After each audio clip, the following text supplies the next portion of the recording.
আমার বাচ্চারা যেভাবে মারছে আমি চাই না যে আমার বাচ্চারা এভাবে কেউ অত্যাচার করুক। আমি চাই আমার বাচ্চা সে সুস্থভাবে যাবে, সে সুস্থভাবে বাড়ি আসবে। আমি যদি সেইটুখানি নিরাপত্তা না পাই তাহলে আমার স্কুলে দিয়ে লাভ কি আপনি বলেন। দুই শিক্ষকের বিরুদ্ধে পঞ্চম শ্রেণীর এক ছাত্রকে অমানবিক নির্যাতনের অভিযোগ। ভয়ে এখন স্কুলে যেতে চায় না সেই শিশু।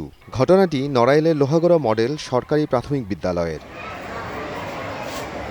জানা যায় সোমবার স্কুল চলাকালীন সময়ে শিক্ষক রানীবালা মজুমদার ব্ল্যাকবোর্ডে ডাস্টার দিয়ে ওই শিক্ষার্থীকে বেদম মারধর করেন।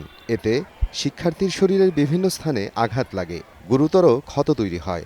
এর আগেও 1 এপ্রিল আরেক শিক্ষক দীপক কুমারের বিরুদ্ধে ওঠে একই অভিযোগ। সেই দিনও একই শিক্ষার্থীকে মারধর করা হয় বলে জানায় ভুক্তভোগী।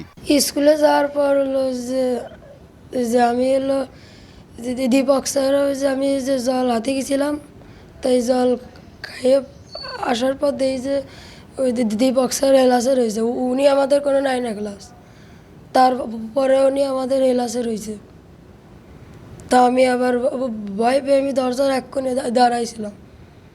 তারপর তিনি দেখে নিয়েছে আর আমার ডাকিছে, আর ডেকে আমারে একটা লম্বা যে বেদ দিয়ে আমার উজুম উজুম বার হয়েছে। আমার দ্বিতীয় পিরিয়ড এই যে রানী ম্যাডাম আমাদের ক্লাসে আইছিল, উনি আমাদের দ্বিতীয় পিরিয়ড নেয়। তো এসে যে প্রশ্ন ধরতেছিল, তাই হলো সবাই জিজ্ঞাসা করতেছে।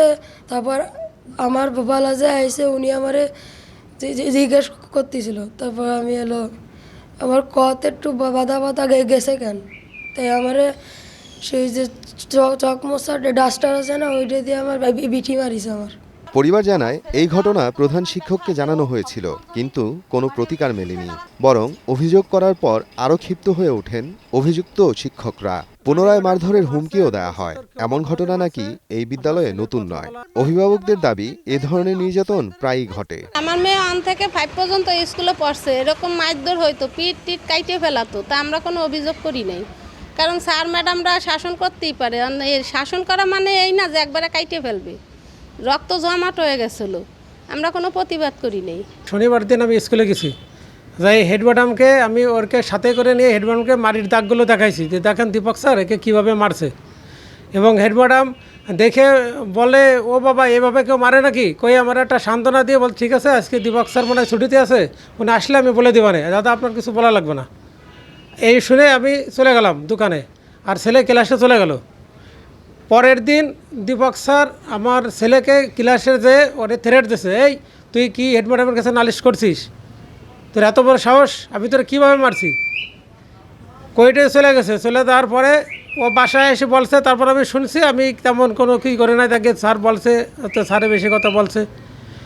আচ্ছা, গতকালকে রানী ম্যাডাম ওকে মারছে ডাস্টার দিয়ে পিঠি, এবং বেশ জোরে জোরে মারছে। এমনকি মারার কারণে সে অসুস্থ হয়ে পড়ে। অসুস্থ হওয়ার পরে তারপরে আমি হেড ম্যাডামের কাছে কল দিছিলাম যে ম্যাডাম একটু হোয়াটসঅ্যাপে আপনার ছবিগুলো দিচ্ছি, দেখেন আমার ছেলেরা কীভাবে মারছে। কিন্তু হেড ম্যাডাম দেখার পরেও আমার সাথে কোনো গুরুত্ব সহকারে কোনো কিছু বলতেছে না। আমার বলতেছে, দাদা দেখেন তো কী করা যায়, আমি কি করতে পারি। মানে একজন হেড ম্যাডাম আমাকে বলতে আমি কি করতে পারি। আমার বাচ্চার যেভাবে নির্যাতন হচ্ছে, এভাবে যাতে কোনো বাচ্চা যেন না হয়, আর কোনো দুর্নীতিবাজ আর কোনো রকমের পার্শিয়ালিটি যাতে না হয়, একটা বাচ্চার ভবিষ্যৎ নিয়ে যেন নেক্সট টাইমে যেন এরা যেন না খেলে, আমি এর সুস্থ বিচার চাই। এদিকে সময় সংবাদের ক্যামেরায় অভিযুক্ত শিক্ষকরা ঘটনাটি স্বীকার করেন। তবে বিদ্যালয়ের প্রধান শিক্ষক জানান ইতিমধ্যে একটি তদন্ত কমিটি গঠন করা হয়েছে। দোষ প্রমাণিত হলে অভিযুক্তদের বিরুদ্ধে ব্যবস্থা নেওয়া হবে। আমরা তো মূলত বেড ব্যবহার করি না, ওই এতগুলো ছেলেমেয়ে ও কন্ট্রোল করা খুব কঠিন। ওই পাশে ওই বেডতে দিয়ে পাশে বেঞ্চ টেবিল বাড়াই মোটামুটি একটু নিয়ন্ত্রণ করার চেষ্টা করি। যারা পারতেছে তারপরে ওই 1টা 2টা করে বাড়ি দেওয়ার পর নাইমা 15 জন ছেলে মেয়ে কালকেই পড়িয়ে দিছে, ও পড়া দেয়নি মানে ওই সময়।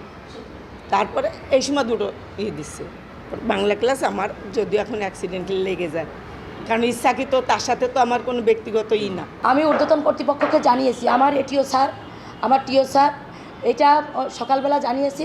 জানানোর পরে ওনারা এই যে তদন্তের জন্য আমি চাই যে এর সুষ্ঠু সমাধান হোক, এবং এটাতে যদি আমরা দোষী থাকি তাহলে তার শাস্তিমূলক ব্যবস্থা আমরা চাই।